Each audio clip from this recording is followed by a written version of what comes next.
après ñu jóg li nga xam ne moom moo di résultat yi. Thioro su ma ko sañoon tey dañuy taxaw waxtaane li xew démb ci Le Soleil nga xam ne c'est inacceptable ay gendarme dugg ci këru liggéeyukaay rawatina këru liggéeyukaay boobu tudd Le Soleil ak li mu tekk ci réew mi nga xam ne ku ne presse ne média wax liberté d'expression wax liberté tout court wax également liberté de syndiquer liberté wu soo amee lu la naqari nga taxaw wax ko ba tax taxaw wax boobule ak seen ay méthodes ak seen ay moyens yi nga xam ne moom la ñu am tax gendarme yi dugg fa en tout cas ñu yabal leen fa ñu ñëw fa arrêté ci lu mat 11 personnes ba ci guddi gi lañ leen di soog a bàyyi la conséquence directe mooy tey Soleil amul ci marché bi et loolu lu jaroon éviter la parce que le Sénégal ak fi ñu toll ci presse je crois que mënoon nañ xaar loolu sax ci un média privé mais pas un média d'État comme Le Soleil quand même parce que Le Soleil dafa am lu mu tekk ci réew mi mais li ci doy waar rek mooy tekkaaral gi nga xam ne moom la ci président Macky Sall ak gouvernement àndal boobu ba léegi parce que coowul Soleil lii du ren te du daaw mi ngi bëgg a yàgg mënoon nañ taxaw waxtaan ci accord yi nga xam ne moom lañ signé démb ci diggante MFDC ak gouvernement bu Sénégal muy lu am solo ñu war ci féliciter gouvernement bu Sénégal féliciter ci président wu Guinée-Bissau bi nga xam ne moom moo ko yombal mais également waa MFDC yi nga xam ne accepté nañ ñëw autour de la table des négociations pour ñu def li Walf Quotidien titre ji suba yëkkati le drapeau blanc teg ngànnaay yi je crois que loolu c'est une excellente nouvelle pour le Sénégal. mënoon nañ sax waxtaane ci fait divers su fekkee mën nañ ko waxee noonu ak Sitor Ndour responsable APR ancien directeur du COUD bi nga xam ne yóbbu nañ ko prison ndax dañ koo taqal ne dafa doon sàkku ak gune gu jigéen gu doon liggéey ci këram loolu lépp ci actualité réew mi la bokk te sànq ma xëyee suba di xool presse bi avant may ñëw fii loolu laa ci doon gis mais li gën a fës ci presse bi tey ñu war ci taxaw mooy élection législative yi nga xam ne Thioro ni nga ko waxee sànq démb la commission nationale de recensement des votes joxe ay résultats provisoires jar na préciser nag parce que ba léegi ñu bari dañoo jàpp ne résultats yi mooy les résultats définitifs conseil constitutionnel moo koy joxe ci fan yi ñu jëm mais li ñu joxe de mooy ay résultats provisoires su ma nee provisoire mooy may nañ possibilité comme ni ko waa Yewwi Askan Wi annoncé coalition boo xam ne d'accord ci li ñu joxe nga dem ci yoon jàmbat ko fa après le conseil constitutionnel se prononcera sur ça mais li tax ñu war cee taxaw waxtaane ko Thioro tey dama lire ci presse bi ay information yoo xam ne parfois doo xam noo ko interpréter parce que da ngay lire par exemple ci benn journal ñu ne la Benno Bokk Yaakaar majoritaire Cheikh Tidiane c'est pas vrai c'est faux Benno Bokk Yaakaar est minoritaire à l'Assemblée nationale du Sénégal il faut que loolu mu leer ci bopp nit ñi parce que lan mooy majorité ci Assemblée nationale bu Sénégal 165 députés ñoo fay siéger téeméer ak juróom-benn fukk ak juróom pour nga majoritaire fa il faut nga am juróom-ñett fukk ak ñaar yu teg benn muy 83 yooyu moo lay permettre bu ñu defoon élection tey ci assemblée ba bu la sa 83 voté lee rek nga gagné loolu mooy majoritaire te loolu moom la Benno Bokk Yaakaar amul cela veut dire quoi que ni Benno Bokk Yaakaar lu ñuy def nii ci assemblée ba il faut ñu négocier ji lenn kay lañ war a wax mu dégg mooy coalition yi fa taxawoon yëpp boo leen jëlee benn par benn Benno Bokk Yaakaar moo ëppale ay députés mais pour la première fois dans l'histoire politique du Sénégal nga jël kii gouverner wàññi ay député ba mu jeex jël opposition wàññi seen député ba mu jeex opposition bi ëppale leen c'est une première maa ngi koy soog a dégg beneen bi pour wax la ne Benno Bokk Yaakaar dañoo minoritaire moo di ne ci réew mi boo xoolee ñi fi voté et loolu man l'observateur que je suis dama naan loolu moo ma gën a intéressé sax que nombre de députés yi mooy dama xool démb bi président commission bi di joxe résultats yi ma xool ku nekk ñaata sénégalais ñoo la voteel Benno Bokk Yaakaar ñi leen voteel ci sénégalais ça tourne autour de 1 million 500 personnes soo dajalee Yewwi Askan Wi ak Wallu Sénégal li leen voteel romb nañ ñi voteel Benno Bokk Yaakaar cela veut dire quoi que ni Benno Bokk Yaakaar tey dafa minoritaire ci ñi nga xam ne ñooy voté ci réew mi te soo ci yokkee ay voix wu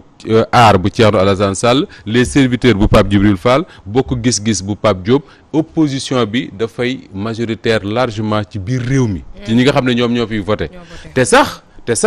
pour que Benno Bokk Yaakaar mën a am li nga xam ne moom la ñu am ci ay voix ba mën a jege 1,5 million parce que man maa ngi doon sama calcul ma doon ci semaine bi yëpp ça tourne autour de 1,4 million li ko maye ñu àgg foofu mooy la xew ca Podor Ranérou ak Kanel ak Matam mooy ay bureau de vote yoo xam ne Cheikh Tidiane mënu expliquer comment ça se passe kenn mënu la ko expliquer waaw c'est-à-dire que da ngay xool rek def la waaj a waxoon garab du neex naan guux rek wanaasu mais kenn mënu la expliquer lan li vote parce que encore une fois ma taxaw ci loolu Thioro moo di ne man je n'ai aucun problème que ay zone ci Sénégal choisir di voter benn parti wala benn leader c'est leur liberté quelle que soit explication boo mën a joxe ci vote bi c'est leur liberté c'est des Sénégalais qui sont libres de voter ku leen neex mais dama ne fi àdduna toll te le vote sax au niveau national au Sénégal daf ko wane mooy tey di fi jël ay bureau de vote naan gagné nga fa 80% 90% dama ne Vladimir Poutine sax ñëwatul wax loolu parce que adduna moo toll foofu tey boo demee Fouta ni fa président Macky Sall majoritaire te moom noonu la te man loolu laa gëm ne moo fa majoritaire noonu la amee ay futanke yu baree yoo xam ne ànduñoo ak moom donc moo tax nit ñi souvent nañuy def attention ci loolu parce que soo leen dégg c'est comme si dañuy reprocher waa Fouta ñu voter le président Macky Sall non c'est leur liberté c'est même leur droit de le faire mais le problème mooy les scores yi nga xam ne moom la ñu fi annoncé même la population électorale bi ñuy annoncé ci yenn zone Fouta yi soo ko déggee da nga naan non yenuwul maanaam et loolu c'est pas la responsabilité ci nit ñi dëkk Fouta mais responsable autorités yi la notamment ñi nga xam ne ñoo yore inscription sur les listes parce que nañuy seetlu te loolu journaliste war nañ ko gëstu Podor par exemple avant Abdoulaye Daouda Diallo di nekk ministre de l'intérieur ñaata ñoo fa inscrire woon ak bi mu nekkee ministre de l'intérieur ñaata ñoo fa inscrire c'est important parce que moom mooy le premier responsable de l'APR dans cette zone là te loolu jara taxaw la ñu del si kon ci assemblée nationale ak ni mu bindoo Cheikh Tidiane assemblée nationale jamono ji opposition moo fa am 83 députés li tax ma wax loolu mooy soo jëlee la coalition Yewwi Askan Wi ak seen naataangoo ñu àndaloon muy wàllu Sénégal am nañ 80 députés Benno Bokk Yaakaar am ñaata 82 plus 80 ça te donne 162 députés donc mu des 3 députés yoo xam ne lépp luy dox assemblée tey ñoo koy arbitrer moo tax j'aime bien cette formule de Walfadjri quotidien tey ñu ne le trio arbitral mooy Pape Djibril Fall Pape Diop ak Thierno Alassane Sall ñetti députés yi ñooy arbitrer lépp lu war a xew assemblée nationale ce qui veut dire que tey Benno Bokk Yaakaar ci boppam bu ñu bëggee fal président assemblée nationale mu ne moom disons Aminata Touré mooy candidatam pour nekk présidente assemblée nationale il faut que Benno Bokk Yaakaar dem négocier ak Pape Djibril Fall wala bokk gis-gis wala aar bu Thierno Alassane Sall sinon mënuñu fal président assemblée nationale wala kon bokk ñu espérer débaucher ci député Yewwi Askan Wi ak waa Wallu suñu ko deful ñu contenté wu rek ci seeni députés yi ñu am ñoom muy 82 amuñu benn garantie que ne ñoom mën nañ fal président assemblée nationale tey bu ñu demee opposition bi waxtaan parce que li am solo Cheikh Tidiane mooy opposition fi ñu toll nii su ma nee opposition man je fais pas la différence entre Yewwi Askan Wi ak ñeneen dama ñëpp ñu doon battre campagne wax ne ay opposants lañ man dama jàpp ne opposition lañ ñooñu bu ñu àndee nekk benn bloc lu ñu bëgg assemblée moo fay am président wu assemblée bu ñu bëggee mu tudd Pape Diop wala Barthélémy Diaz wala Thierno Alassane Sall wala Pape Djibril Fall wala keneen ak keneen noonu lay tudd parce que ñoom ñoo ëpp en réalité donc difficulté bi ñu am mooy opposition bi bu ñu bennoo waa bennoo du leen mënal dara c'est ça la grande lecture qu'il faut faire su opposition bennoo waa bennoo mënaluñ leen dara exactement am na journal bu ko bind tey donc le président Macky Sall li mu mën a def rek lenn rek benn mooy la am mooy utiliser gafaka gi mu yor pour débaucher ay députés ci yenn coalition yi wala mu négocier pour jox yenn députés yi ci ay notamment Bokk Gis-Gis Pape Djibril Fall ou Aar Sénégal ay postes yoo xam dina permettre xëy na ñu mën ko voter te loolu je crois que les réponses bokk déjà commencé na Thierno Alassane Sall gis naa ci suba ci benn journal mu wax ne moom il reste ancré dans l'opposition c'est-à-dire que pour moom nekkul di négocier ak le régime de Macky Sall quoi que soit dégg naa ku mel ne Pape Djibril Fall avant élection yi mu doon wax ne moom li mu bëgg mooy opposition nekk bloc am majorité à l'Assemblée et là l'histoire lui donne raison l'opposition bu nekkee en bloc day am majorité à l'Assemblée nationale et ça c'est important moo tax Cheikh Tidiane sénégalais yi ñu doon kenn ku ci nekk ci ñun war na tijji bëtam bu baax comme ni ko Lamine Bara Gaye waxee le maire de Yeumbeul Nord ou Yeumbeul Nord je pense ni mu ko waxee Bara Gaye mooy sénégalais bu nekk Yeumbeul Sud sénégalais bu nekk war na ubbi bëtam di surveiller député yi ñu fal. parce qu'il ne faudrait pas que député yi sénégalais yi fal parce que dañu ñëw ne leen ñun opposition lañ bokk que député yooyu face aux sénégalais du Bamba Fall. c'est-à-dire ñëw ne opposition nga bokk ñu fal la jox la ab mairie lëm ñaari fan ñett après nga dem jébbalu ci président Macky Sall ne ko yaay suñu ndey yaay suñu baay jox nañ la li ñu amoon. te loolu ñi ko defoon ñëpp sénégalais yi sanctionné nañ leen jëlal benn par benn. ñi jébbalu woon ñëpp après les locales sanctionné nañ leen. donc de la même manière les sénégalais tey li leen war mooy tijji seen bët. xool di surveiller assemblée nationale parce que assemblée bi dafa jara surveiller Cheikh Tidiane assemblée ngi nii boo xam ne buñ dee voté benn loi bu benn député absenté rek problème am xanaa mu voté par procuration mais député boo ci xam ne Sénégal day football ci Égypte nga dem fa wala feneen bàyyi ko fii defoo fi procuration loi ba Macky Sall bëgg du jàll parce que wax naa ko fii plusieurs fois Cheikh Tidiane je ne sais pas si on peut retrouver les archives de Petit Déj fii laa ko waxee woon ne man dama gëm ne sénégalais dañu xam dëgg valeur assemblée bu ñu demee ba vote boo xam ne majorité mécanique dafay jeex te loolu mooy li xew majorité mécanique moo amatul ci réew mi la daf lay wax rek li député tubaab ba wax keroog ca France mu ne Emmanuel Macron xamal bu baax ne assemblée nationale France nekk photocopieuse jeex na lu ñëw jàll amatul Sénégal aussi assemblée bi bis nekk tey jeex na dootul nekk photocopieuse lu fa ñëw jàll ah sauf si certains députés de l'opposition trahir sénégalais yi yu leen voté loon en tout cas dem Benno Bokk te boo déggee Benno Bokk Yaakaar seen cooli naan ñoom majoritaire mooy 82 députés yi ñu am li ñu yaakaar mooy dem seet ci ñi nga xam ne ñoo Moustapha Diop yam su couleuru xaalis bi génnee wala daraja ji génn wala yu mel noonu ñu sukk dem jébbalu ci loolu lañ compté ma àggale rek bu ma te assemblée nationale boobu Cheikh ni mu changé forcément noonu la yorinu réew mi du changé moo tax sénégalais yi duñ seen vote bi day rester dans l'histoire parce que voter ci ay député dafa am solo parce que tey dañuy obliger le président Macky Sall mu changer par force démarche tey jii d'abord dans son camp le président Macky Sall tey am na ñoo xam ne dañuy dem retraite parce que prenons l'exemple de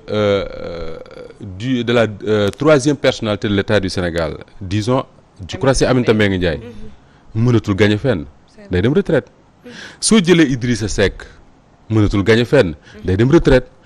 au sein de l'APR Aminata Touré mii conduire woon seen liste yi te fu nekk mu juuxu fa di yëkkati loxo naan maa gagné mu leer na ko ne gañewul tey jii président Macky Sall a les cartes en main pour envoyer ko retraite ak ñeneen et que tey li nga xam ne moo nar a am mooy président Macky Sall Cheikh dafay obligé renforcer ñi nga xam ne au moins naufrage bi sauvé nañ ci da ngay jël exemple bu mel ne Kaolack ak le DG de la Sénélec bi conduire leur liste nu mu tudd bi tey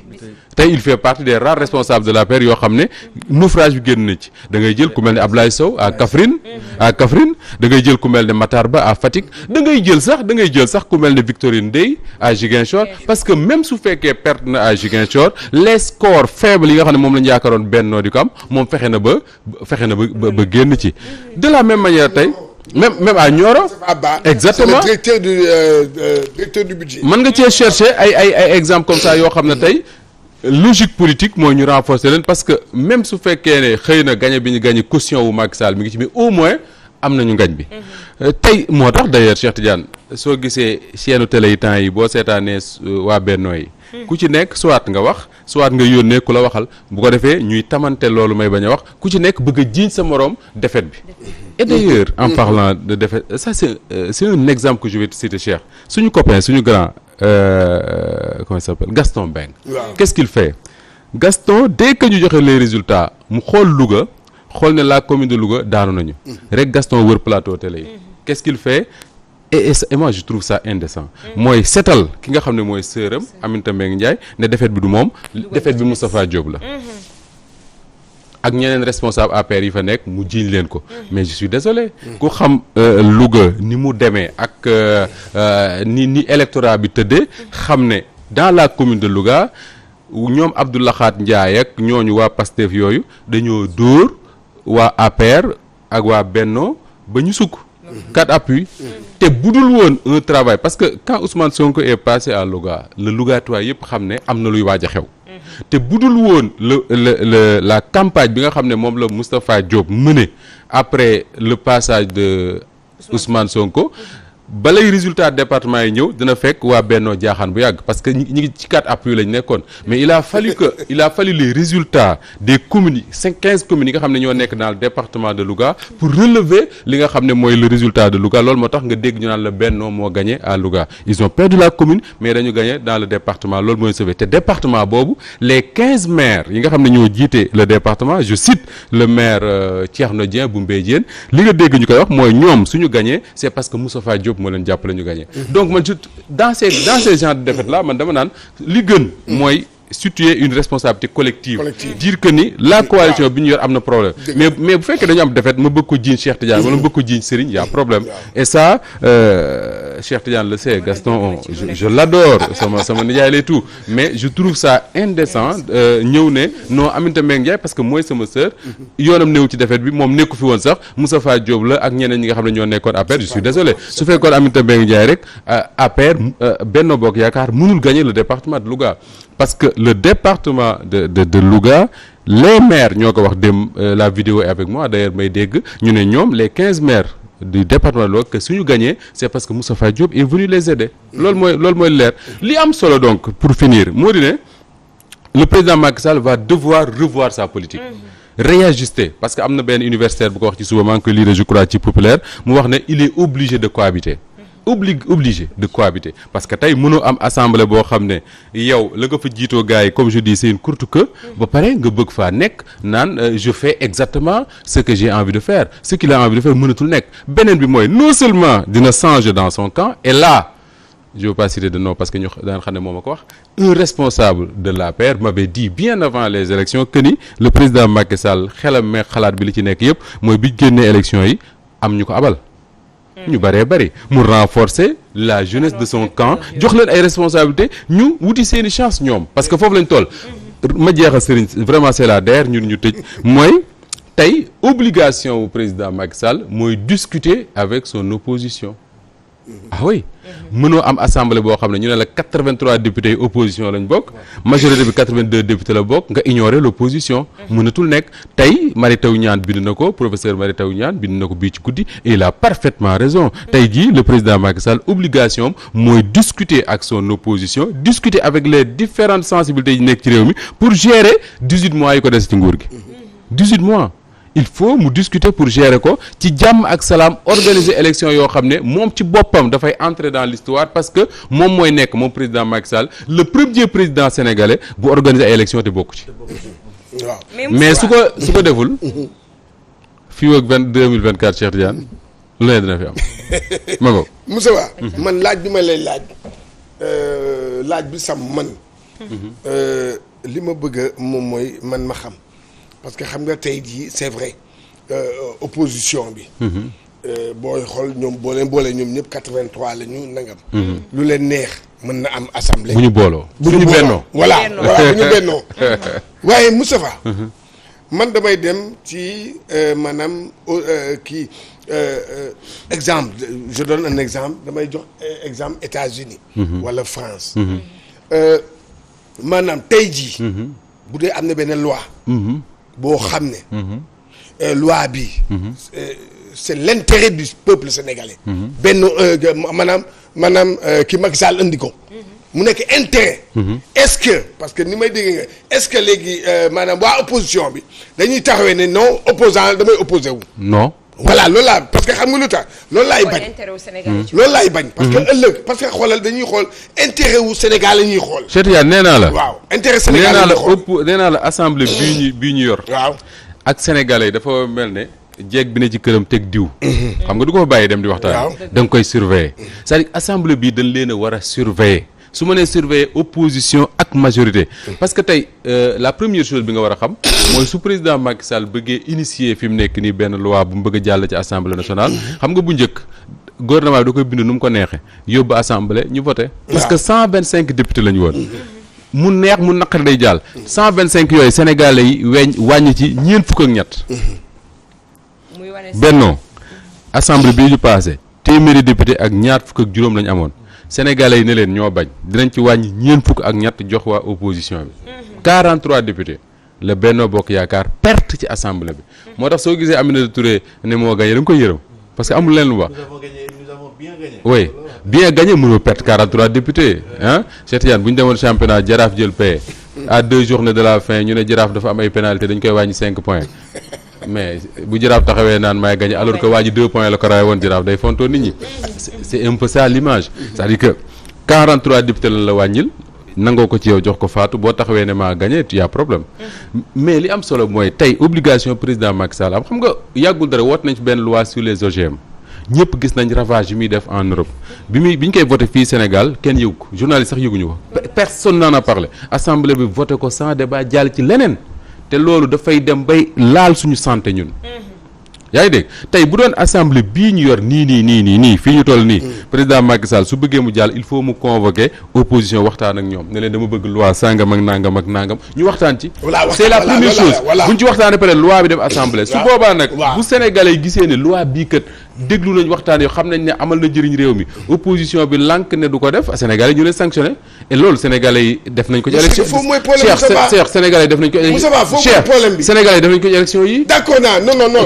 quand And Sàmm Jikko Yi a initié sa loi pour ñu criminaliser l'homosexualité ñu yóbbu ko assemblée man dama ne man gëm naa ne bu fekkoon ne assemblée dafa toppoon la procédure ba mu jeex ñu dem plénière gars yi discuter assemblée bi voté député yi ne d'accorduñ ci su boobaa dinañ ko gën a mën a nangu que ñu yóbbu ko bureau assemblée bureau bi ne non du fi jàll. mais yow maturité bi nga am yow. ba expliquer lii. ba toog ba saa ne bu dee maanaam loi bi arrangé na peuple comme ni mu ko doon waxee yow. na ma la dégg nga waxee ko. mais loolu man sama inquiétude foofu la nekk est-ce que. ñooñu ñu far ñooñu ñëw. ñooñu mooy député yooyu. est-ce que esprit boobu la ñuy demee xam nga dafa am benn esprit boo xam. mooy que attends non. dañu naan Moustapha yaakaar ñoom quoi. ñu àggale. attends dañuy naan non comme que Moustapha sama oppose man moom laa doon opposé lu mu indi man sama yoon nekku ci. xam nga am na ñoo xam noonu la ñuy demee. Cheikh Diane loolu bu ko opposants yi defee te gëm naa duñ ko def ce serait une grossière erreur pour ñoom parce que je crois que nag Sénégal bu fi classe politique bi yeewul ba léegi dootuñu yeewu votu sénégalais yi dimanche wane na ne sénégalais yi xam nañ bu baax la ñuy def te am nañ maturité bu mat sëkk pour que bu coow amee ñu tànn fañ bëgg a tànn li ma bëgg a wax foofu mooy ñoom ñi ne ci opposition bi et d'ailleurs c'était ça leur discours ñoo la gën a xam ne su fekkee ne dañoo indi benn loi disons rek ñu indi benn loi ne léegi daal li ñu bëgg c'est un exemple que je donne je ne sais pas quelle valeur ça ne léegi daal li ñu bëgg mooy sénégalais yi ñiy liggéey ci privé ñiy liggéey ci public ak ku ci nekk ñu yokkala sa salaire député yi taxaw ne ñoom comme ànduñu ak Macky Sall duñ ko voté ñoo lànk yaakaar ne Sénégal dañ leen ciy bàyyi non c'est-à-dire que moo tax may la assemblée bi ñoom seen bopp xam nañ ko d'ailleurs que ce sera une assemblée boo xam ne comme jeeg bu teg diw ci këram da koy surveiller sinon mu tàkk ci ginnaawam assemblée bi les sénégalais dañ koy surveiller pour xool député yu ñu fal yan acte la ñuy poser est-ce que dañuy tuxu wala tuxuwuñu bu ñu tuxoo ñu xam ne ñii dañoo tuxu il faut du Bamba Fall su élection yi ñëwaatee ñu sanctionner leen c'est aussi simple que ça la seule chose qu'il faut retenir dans tout ça mooy sénégalais ñoo choisir ne ñun ñooy voter pour fal ay député ñun ñoo choisir ne duñu jox kenn majorité écrasante muy benn ba pare sax ne léegi sax bloc yi fi nekk yëpp parce que ay bloc la bloc Yewwi Wallu bloc Benno bloc Aar Affaire yi ñooy leen bloc yëpp duñ ci jox kenn majorité léegi ni ñuy def mooy jox ku nekk loo xam ne tu seras obligé de parler avec l'autre pour am li nga bëgg a am ça c'est un message important su ko classe politique bi déggee assemblée bi day neex buñ ko déggul nag fa la ñuy nekk di tojantey bopp moom laa lay wax dans les fii ak ñaari at parce que defe naa fii ak ñaari at Macky Sall mënul dissoudre assemblée mais est-ce que ni assemblée bi bindoo nii député gënul am valeur parce que député diw nga doon dégg tey jii nii kenn mënut a taxaw ne député diw laa parce que ñëpp am valeur ku ci nekk rek da ngay am valeur même Pape Djibril Fall mi nga xam ne benn député la am sax il faut mu ànd ak kenn wala soxla nañ ko pour am majorité. Cheikh Tidiane Serigne député bi dafa am valeur ba nga xam ne damay joxewaat exemple ma joxewaat sànq gis nga ànd sàmm jikko yi bi ñu initier seen document boobu ne dañ ko yóbbu assemblée pour ñu criminaliser l'homosexualité ñu ba doon wax ne bu ci waa Bennoo d'accord lu jàll parce que 125 députés lañ te pourtant ci biir Bennoo googu am na ci député yoo xam ne d'accord nañ ci comme Abdoulaye Wilane comme Souaré bi dëkk Rufisque et cetera je crois que Rufisque la dëkk noonu léegi bu fekkoon ne ci configuration bii la ñu nekk Bennoo am 82 députés mën na sax négocier benn muy 83. mu yore 83 ñee yore 82. loi bi dem plénière. su fekkee dafa am ñaar wala ñetti député ci biir bennoo rek. yu wax ne ñun dañuy voter pour ñu criminaliser ko dañ koy criminaliser par force. loolu mooy intérêt wu assemblée nationale boo xam ne force yi dañoo xaw a équilibré. tey jii bu ñu tegoon benn loi ne léegi dañu bëgg. Cheikh Tidiane xam naa dañu bëgg gouvernement bu Sénégal jël une subvention de je ne sais pas combien jox ko la Ligue Pro chaque année léegi dañ koy voté député majorité bi ne non d'accord uñ ci parce que ça va coûter cher à l'État su amee ñaari député wala ñett ci majorité bi yoo xam ne dañoo bëgg football gëm ko bëgg mu jaar kanam buñ d'accord rek mu jàll surtout implication wu loolu nag am na solo non assemblée xam nga man assemblée bu am solo gis nga réew tubaab ba ko bind xamatuma ko de mais joomul nee na pour arrêter un pouvoir da ngay teg beneen pouvoir bu ko mën a arrêter ñun luy suñu problème mooy depuis 60 ba léegi bi Senghor ak Mamadou Dia séparé wa en décembre 62 ba léegi dañuy jël pouvoir yépp placé ko ci loxoy kenn nit li Babacar Justin Ndiaye wax bërki démb ci TFM président Macky Sall fi mu toog waxtu wii di ndékki xam naa ma ngay seetaan petit déj su ko neexoon mu ne Moustapha Diop mii di wax day balay 5 heures dina nekk milliardaire balay 5 heures ba nekk milliardaire bala ñëw julli tàkkusaan Cheikh Tidiane nga ñëw sama kër ne ma dégg naa yor ngay milliard loolu la ko loolu doole jooj la ko Sénégal jox doole jooj nag boo ko joxee nit il faut nga wut lu koy arrêté li koy arrêté mooy assemblée nationale boo xam ne contrôlé wu ko c'est important ci démocratie surtout implication wu balay faatu jël implication wu askan wi lay am tam implication askan wi bokk na ci di ñuy voté OMG yi ngay wax nii tey ji sénégalais yëguñu woon daanaka OGM yi daanaka waaw sénégalais yëguñu woon lu ñu voté woon la journalistes yi nga xam ne tey ji waroon nañoo xam sax xamuñu loolu li ko wane mooy majorité bi nga xam ne ni tey ji majorité bi ñu waaw voté nañ ko jàll majorité bi nga xam ne nii amoon nañu ko ñoom ci seen biir tey ji dina nekk loo xam ne baat ak tontu lay doon ci opposition bi comme ci pouvoir bi ba nga xam ne su mënee nekk loo xam ne débat boo xam ne day génn la askan wi ci boppam ñoom dinañ am obligation ñoom député yi demaat ci askan wi taataan seen ay kàddu maanaam député bi nga xam ne yow yaa ko fal mënatoo bokkatoog moom lekk mënatoo naana doon attaaya député boobu day am obligation wàcc ci askan wi laay coro wax nga dëgg laaj ana wax nga dëgg seen xalaat ci c'est-à-dire que tey député yi buñ toogee assemblée da lay leer ne amuñ mënatuñ def lu leen neex parce que am nañu toog voté leen la pare di leen surveiller di xool lu ñuy def et loolu dafa am solo beneen bi mooy man dama ko doon xool li si ma gis ne assemblée nationale bii ñu jëm waxuma sax débat yi fan mais dafay rajeunir te ku ne jeunesse wax énergie wax intérêt bi muy porté ci débat muy doon assemblée boo xam ne dina xumbute dagan parce que bul fàtte ne yeewi askan wi dañu investir ay titulaire jël ay suppléant te xam nga suppléant mooy lan mooy boo investir ñi nga xam ne ñépp mënuñoo ñàkk ñu war a mat 53 mu am ay dossiers yoo xam ne daanaka ci mbalit ba lañ koy jëlee rek ñëw ci investir ne parce que ñooñu amuñu benn rêve dem assemblée voilà ñooñu tey yàlla mi dara tëwul moo tax Cheikh Tidiane billahi yàlla ay mbiram yàlla moom moo programmé ne ñooñu par force dañuy dem assemblée ñooñu dañuy dem assemblée L'Obs def na ci tey un dossier intéressant ci ñooñu suppléants yooyu bi ñu yégee ne ñoom ñooy nekk finalement titulaire lan la def ci ñoom et c'est important ñooñu tey ñooy dem assemblée dañuy am envie prouver que ni ñoom bu fa Déthié Fall nekkoon Ousmane Sonko wala Khalifa Sall wala Aïda Mbodj ak keneen du ñu def mieux que ñoom loolu mooy seen défi te ces jeunes là ma gis ci liste yi je suis à peu près sûr qu'ils vont le faire et ça c'est important ci wàllu démocratie boo ñëwee du côté de Benno am na ñu bari ñu daan tiit naan yàlla bu ñu dem assemblée ñu ci bari ci ñoom duñu dem parce que tey sénégalais am na nu ñu doon voté da nga gis assemblée ñoo xam ne wallaay Cheikh Tidiane bu ñu waxee rek nga rus mais yàlla suturaal na sénégalais également jël seen responsabilité ba liñ jox Benno ñooñ duñ ci bokk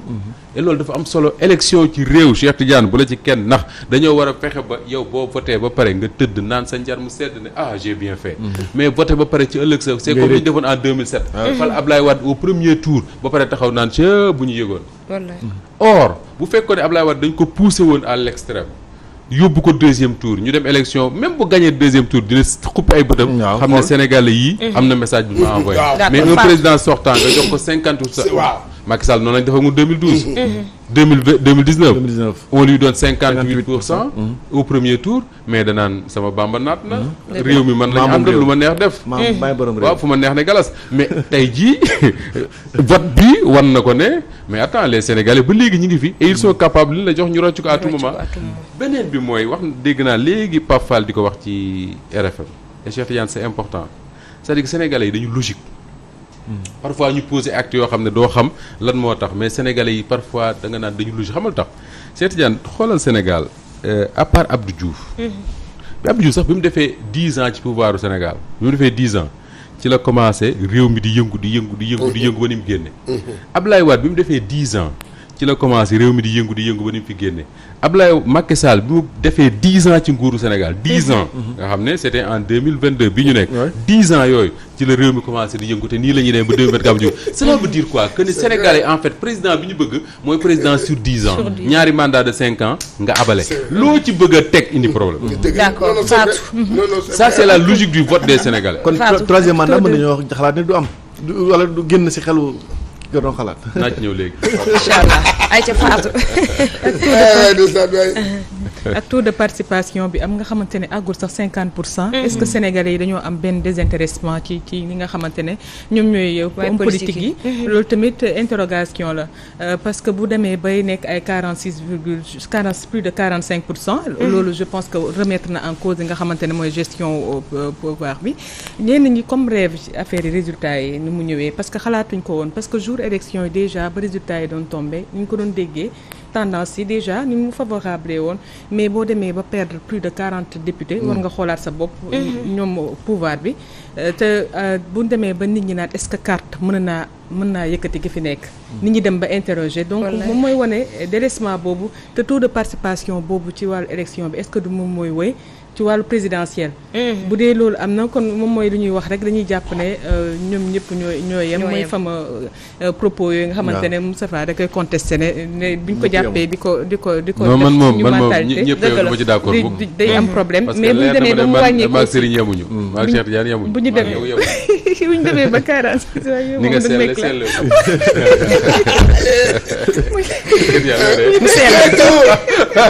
ñu demee ba mu nekk man daal waxuma pour d'abord ñu départ ci taux de participation il faut ñu relativiser taux de participation ci élection législative au Sénégal parce que dégg naa fu bari ñu wax taux de participation dafa faible nangam ak nangam taux de participation élection législative au Sénégal li muy élevé bariwul 2007 dañu dem présidentielle Ablaye Wade gagné ko au premier tour ñu war a dem législative au mois de juin opposition boycotté ko le taux de participation tournait autour de 30 et quelques pour cent. 30 et quelques pour cent. bu ñu ñëwee en 2012 élection législative yi Macky Sall njëkk a organisé le taux de participation ay 46 quelques pour cent la woon quelque chose comme ça. te boobu Macky Sall mi ngi doo ko falu y avait l'euphorie de la victoire et tout. mënoon nañu wax ne taux bi dafa doon yéeg. taux de participation mi ngi yéegee 2017. parce que 2017 je crois je ne sais pas j'ai pas amené les chiffres avec moi mais 2017 exactement dem nañ ba ay ay 56%. Là on tourne autour de 46%. Je dis que le taux est faible li Fatou wax dëgg la mais nañ ko relativiser c'est pas boo xoolee l'histoire des élections au Sénégal bariwul lu muy extraordinaire comme ça. te sax bi Macky Sall faloo ba léegi taux de participation extraordinaire yi amu fi même élection même référendum bi ñu fi defoon. ay référendum Sénégal dañ ko daan voté oui ay 90%. référendum ay 99% am na fi. mais bii référendum bi ñu en 2016 ay donc ça veut dafay prouver quelque chose que ni les Sénégalais de plus en plus seen vote dafay éclater c'est-à-dire que tey Sénégalais duñu ànd ñoom ñépp votel kenn nit c'est-à-dire dañuy éclater et seeni vote loolu moo jur les coalitions d'ailleurs et loolu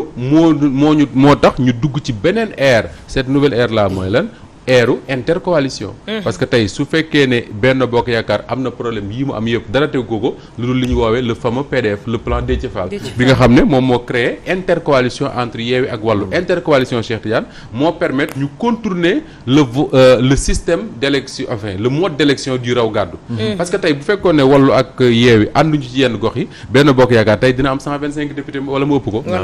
ay parce que raw gàddu mooy ñun ñett ñi bu ñu dee xëccoo ko ëppale benn voix yaay jël lépp loolu la opposition bi comprendre ñu ne nañ def intercoalition fu Yewwi amee doole mu jël dugal ñenn ci ñun ci biir fu Bennoo amee doole mu jël dugal astafurlah fu Wallu amee doole mu jël dugal benn yenn ci waa Yewwi loolu moo tax fu mel ne Mbacké ñu gañe ko gañe fu mel ne Ziguinchor gañe fu mel ne Saint-Louis surtout Dakar exactement ñu gañe ko largement bul fàtte ne Dakar en 2017 jusqu'à 23h gars yi Khalifa Sall ñoo gagné woon. bi 2 heures du matin di jot ci la ñoo Amadou Ba woote conférence de presse ne ñun ñoo gagné. avec quelques voix ay quelques voix yoo xam ne boo leen defoon ci pantre daanaka du fees. mais loolu su fekkoon ne raw gàddu bi amul la même chose mën na amaat. c'est vrai mais non c'est que kiw maanaam. Fatou Faye. ci taux de participation bi. mais c'est que dafa am benn fait inédit. benn fait boo xam ne moo amoon ci jour à sa. ci vote waaw parce que da ngay ñëw. am na foo xam ne dafa da taw ngay ñëw attends non da ngay ñëw ci bureau de vote. maanaam le matin. diggante 8 heures ba 10 heures dafa doon am affluence. mais c'est que amul man dem naa benn bureau de vote. Moussa Fa boo xam ne c'est extraordinaire. ma dem ci bureau de vote bi bureau numéro 3. man ma ñëw taxaw man. maa ngi fa dugg ay 10 heures. ma ñëw dugg taxaw ma taxaw foofu taxaw naa fa.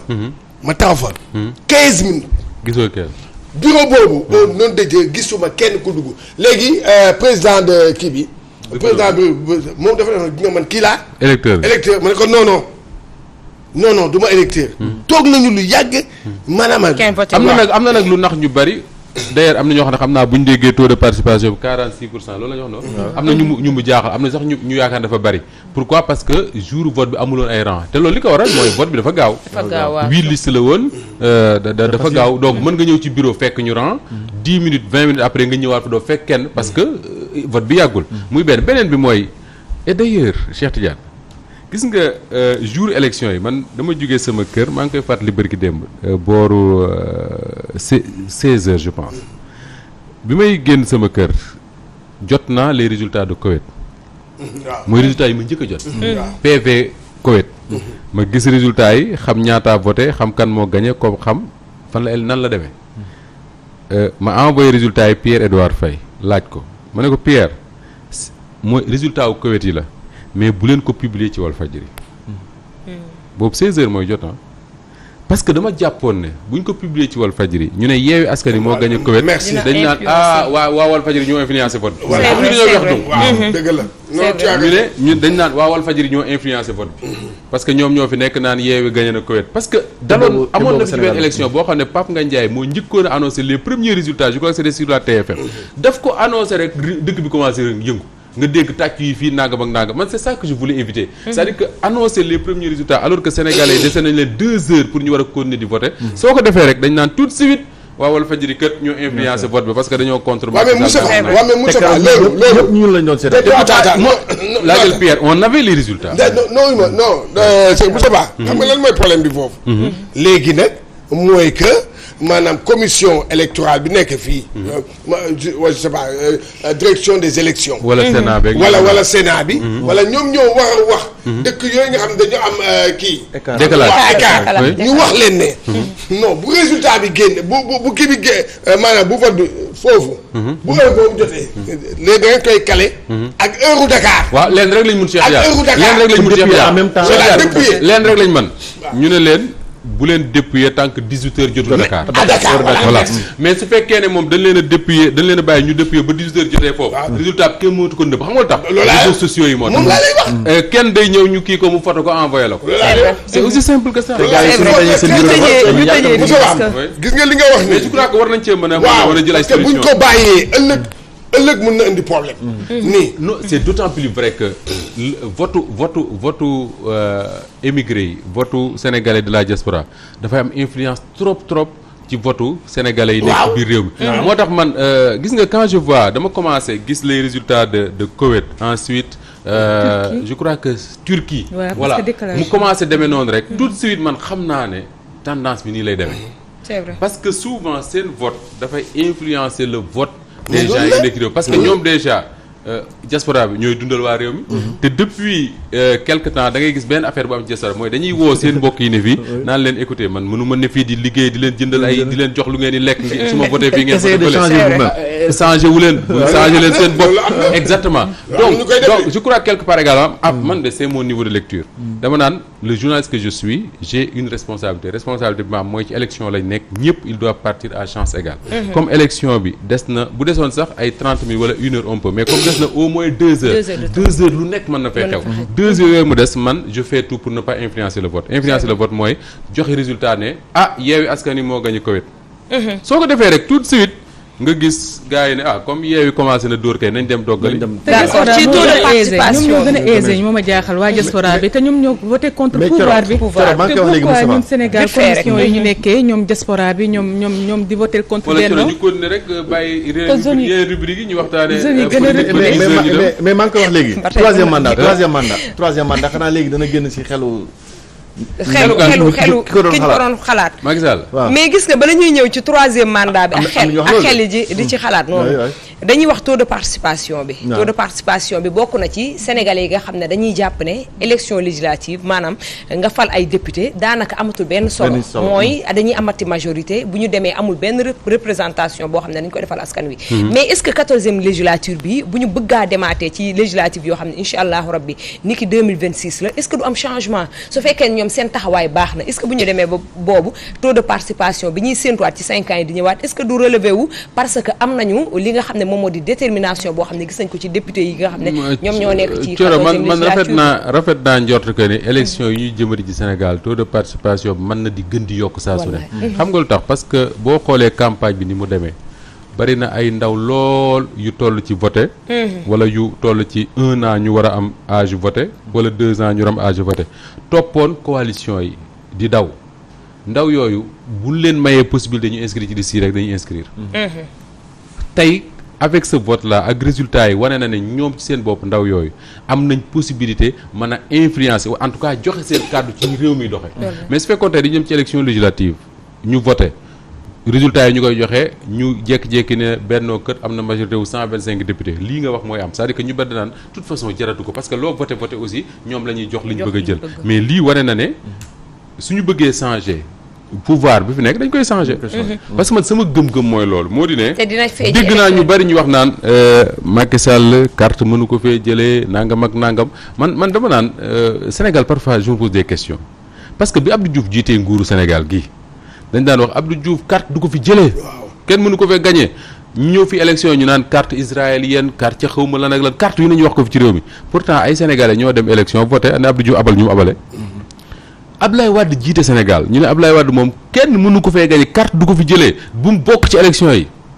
mu bokk sénégalais ne ko aywa nañ dem ñu dem Macky Sall dóor ko ba mu tëdd ci mbedd bi Macky Sall mii tam mën naa am lu ko neex am soldaar yi am lu ko neex am kees gi am lu ko neex bis bu sénégalais yi mobiliser woo voté pour mu jóge fi amul lu koy téye c'est vrai parce que Cheikh su fekkee ne yow yaa yor nguur gi yor gafaka gi di tibbal ku la neex te doo am explication encore une fois bu ko neexoon tey balaa 17h ma nekk milliardaire te amul ci kum expliquer lu mu ci kenn su ko neexoon tey Cheikh Tidiane Gomis nekk ministre wala ambassadeur wala leneen su ko neexoon sëriñ bu ko neex ci réew mu jox la passeport diplomatique daggal la suuf bu ko neex jox lay tool jox la njiw tawal la rek la mënul te yenn saa sax mu tawal la parce que mën naa indi foofu ndox malgré tout ça mënoo am majorité à l'Assemblée ça veut dire que si les Sénégalais décident d'en finir mënoo leen tee ils vont en finir te je crois que Macky Sall comprendre na loolu bu baax parce que tey su fekkoon dañu voté élection législative ñu ne 3 millions de Sénégalais ñoo voté 2 millions yi votél ko mu ne naa dem su ma demee mën naa am 3e mandat mais tey il sait très bien que ni prendre le risque d'aller chercher un 3e mandat dina jur ñaari mbir dina plonger Sénégal ci ay série wu manifestation yoo xam ne bu commencé kenn xamul kañ lay jeex parce que bul fàttali bi Ablaye Wade di wuti 3e mandat commencé nañ manifester juin ba février ba ñuy voté ay doomu aadama yu bekk ñàkk seen bakkan je crois que Macky Sall jaralu ko beneen bi mooy tey bu jëlee risque même présenter candidature am conseil constitutionnel validé ko mu dem élection amul benn certitude ne da koy gagné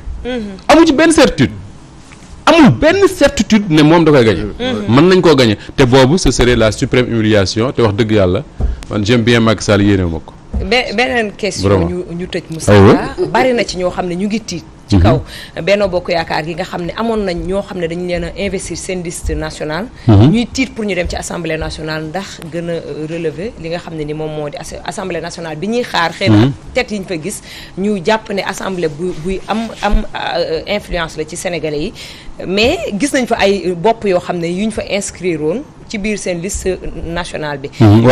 waa Benno ci boppam. nee nañu su fekkente ne am na ci ay DG. yoo xam ne ni ñu ngi ci seen liste ak ay ministres yoo xam ne ñu ngi seen liste. bis bu ñu démissionné dina ci am ñoo xam ne ni saagakat yooyu ñu doon xool ci seen liste yi xëy na mën nañu leen a remplacer ñooñu est-ce que loolu mën nañ ko xaar. ñoo xam de mais mën nañ koo xaar lu mën a nekk la parce que tey su fekkee ne disons ay exemple ñi nga xam ne ñooy les 10 premiers ci ngay gis ñoom Amadou Ba ñoom Aminata Touré ak ñeneen ñooñu su fekkee ne Abdoulaye Diouf Sarr ñooñu su fekkee ne dañu préférer bañ a siéger à l'Assemblée dellu ci gouvernement bi wala ñu jox leen un poste ailleurs xam nga dañuy démissionner et je crois que sur la liste nationale le remplacement n'est pas comme ça mais il est comme ça c'est-à-dire que bu jeexee dañuy jël ki topp ci parmi les titulaires bañ jeex ñu doog a jël ci suppléants yi alors que bu dee liste départementale su Cheikh Tidiane bàyyee suppléant mooy ñëw donc effectivement tu as raison su fekkee dafa am ñu démissionné ci ñoom bu wàññi gi commencé continuer ñooñu ngay woo ay saagakat ak ñooñu mën nañoo yéeg mais dafa am lu am solo te Cheikh Bara Ndiaye moo ko waxoon fii ci ñoom saa njóogu sant bi rek ko yàq mais am na xam-xam Cheikh Bara dafa waxoon ne Macky Sall day bañ ñoom Ousmane Sonko ak ñoom Déthié Fall dem assemblée mais li ko nar a dal mooy suppléant wu Yewwi yii nga xam ne xale yi ñuy wax ay saagakat ñi ngi ci ñoo nar a dem assemblée mu jox leen salaire 2 millions jox leen oto jox leen carburant ñuy dem ak ñëw pare di ko saaga te du ci mën dara loolu mooy li xew suppléant yi ñoo dem assemblée. mooy ñi nekkoon am naa ci ñu ma xam de ñoom ñoo nekkoon fii ci mois de mars. manifesté ñoo yoroon xeer ñooy dem assemblée. ñooy dem assemblée commencé dootuñu sànni xeer sol costume voilà nga leen di fay salaire takkal leen écharpe te lu lay wax lu la naqar doo ci mën dara. di leen honorable. moo tax mbiru yàlla Guy Marius Sagna ngi nii alkaati yi fu ne lañ ko fete dootu nañ ko fu ne jaaxee ko lu ne ñu def ko assemblée nationale bee taxaw na ci bunt bi ñu toroxal ko def ko lu nekk fii ki fan dina ñëw assemblée même alkaati yi taxawal tóojal ko ne ko honorable wallaay mu dugg ci assemblée te mënuñ ci dara mbiru yàlla mi ngi noonu mais est-ce que ñooñu su yàlla programmé jëru ngeen sonal sa bopp boo tuddee Macky Sall moom am na possibilité toog ci ginnaaw caméra am def live saaga la wallaay Coro wax dëgg yàlla su ma sañoon man damay def chronique wax ci actualité wu réew mi ba pare te du ma ci tudd koo xam ne amaloo jëriñ réew man am na ñoo xam ne wax dëgg yàlla mënu ma ci perdre sama temps waaw ba ma ndaw sa toppee ca kii ba nu ñu koy waxee sax ca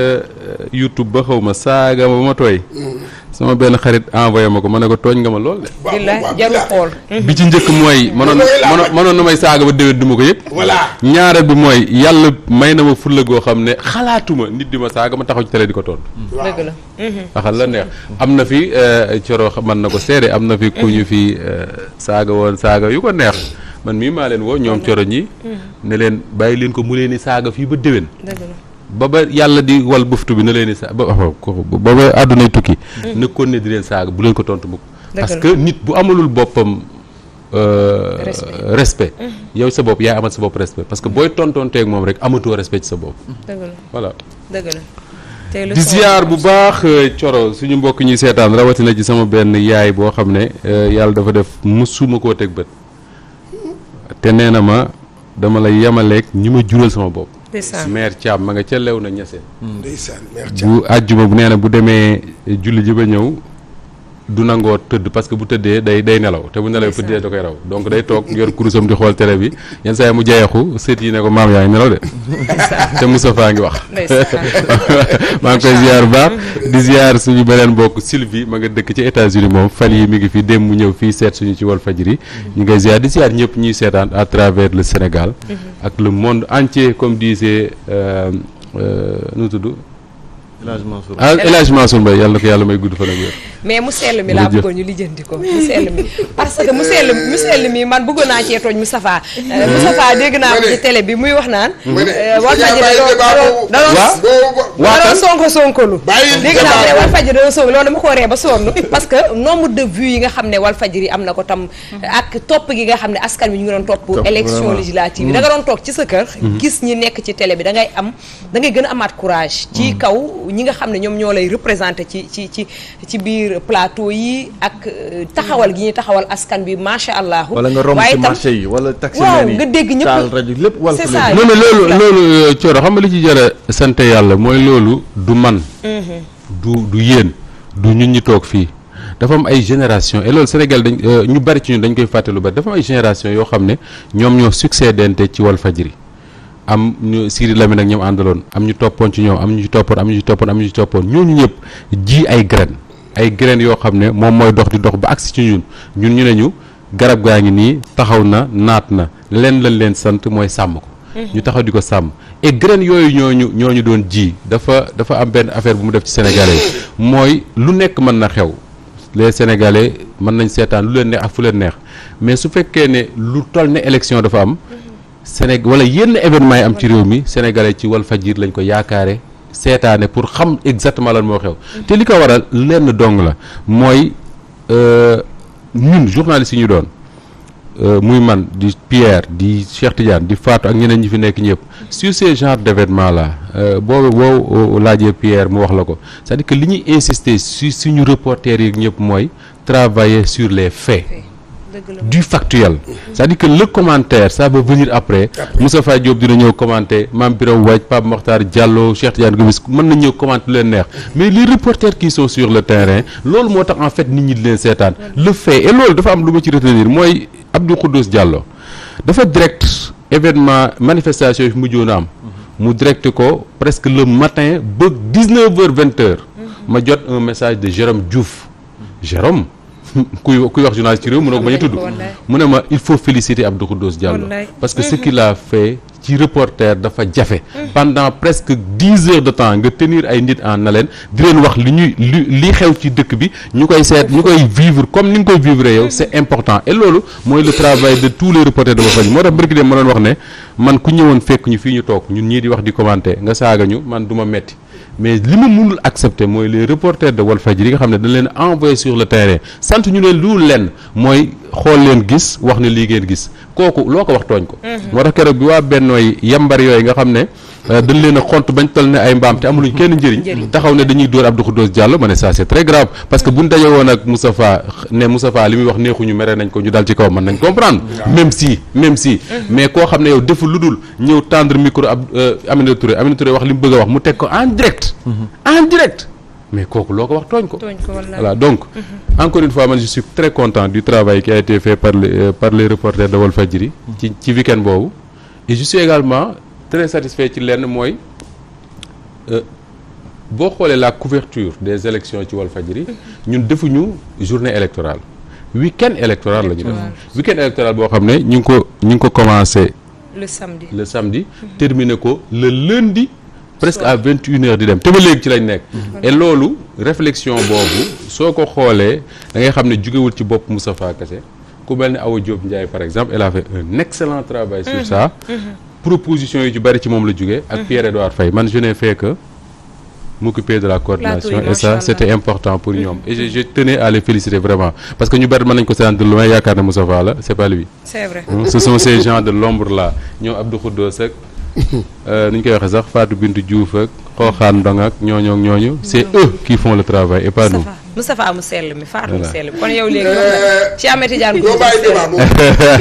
loolu doo ko bàyyi naa ko bu ma ko waxee dama yàq fii waaw bàyyi naa ko kon donc su ma waxee rek du baax fii daal ku fi sell sa soxna moo ko mën a non Fatou Diouf Faye li ngay remettre en cause peut-être samay yaa ngi may tooñ Fatou Diouf Faye ba léegi waxuma bàyyi ma bo kii ñu dem sport moom en cause sell